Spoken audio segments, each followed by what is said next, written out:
Hey everybody, it's Glenn, back in this video to provide my Daenerys Targaryen action figure with a bit of company as I'm adding to my Game of Thrones Legacy collection. Who is it, Egret? Oh, it's Jon Snow! Now if you watch my Daenerys Targaryen action figure review, you'll remember that she had a couple of production issues. Let's open Jon Snow up and keep our fingers crossed that he doesn't have the same. But before we do that, let's take a look at the packaging back. Picture of Jon Snow taking a casual stroll north of the wall, and a list of the other figures in this series. They are Tyrion Lannister, the Hound, White Walker, Daenerys Targaryen, and Ned Stark. Here is Ned Stark's Bastard, out of packaging. This is of course made by Funko, but sculpted by Gentle Giant, and what in other hands could have been quite a dull figure, what with him all being in black. Yet the attention to detail on his various costume parts make this a very dynamic looking action figure. I only wish that was matched in the likeness in the head sculpt. For me, it just isn't there. I've heard other reviewers describe this as a dead ringer for the actor,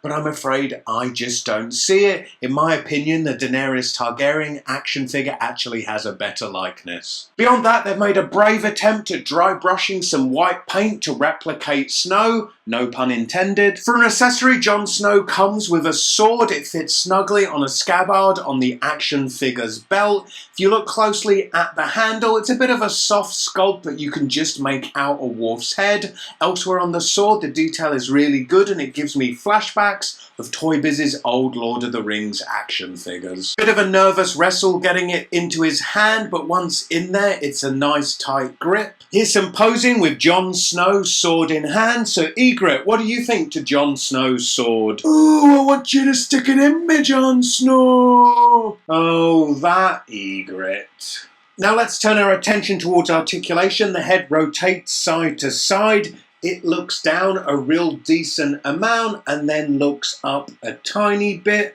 At the shoulder, the articulation is inhibited by the cape that's glued to his back, but the shoulders do move. They rotate and move up and down. At the elbow, there's rotation and it's hinged to move up and down. There's rotation at the wrist. And then the wrist is also hinged on the top side and underside. No waist articulation, but we do get a diaphragm joint, which in lieu of waist articulation rotates side to side and does move forwards a real decent amount, and also back quite a decent amount. At the hips, it's a ball socket joint, so the legs move out to the sides and back in to the front and to the back. Then there is an upper leg swivel, and the only problem I encounter with this figure is on both legs, the upper leg swivel was frozen and I had to work to release it. There's a double jointed knee, and then at the ankle it's hinged to move backwards and forwards, and there is an ankle pivot.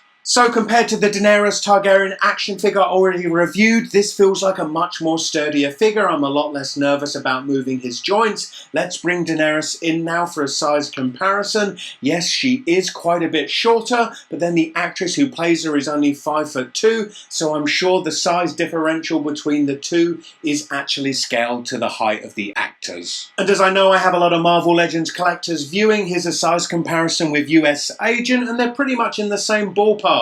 So if you wanted Jon Snow to go head to head with Spider-Man and co, so be it. Anyway, if you missed my Daenerys Targaryen action figure review, click this video. Please help me out by giving the video a big thumbs up. Also remember to comment, share and subscribe. Check out the description beneath this video for links to my Facebook, Twitter and Instagram. Click those links and connect with me there too. Hope to see you in my next video. Bye.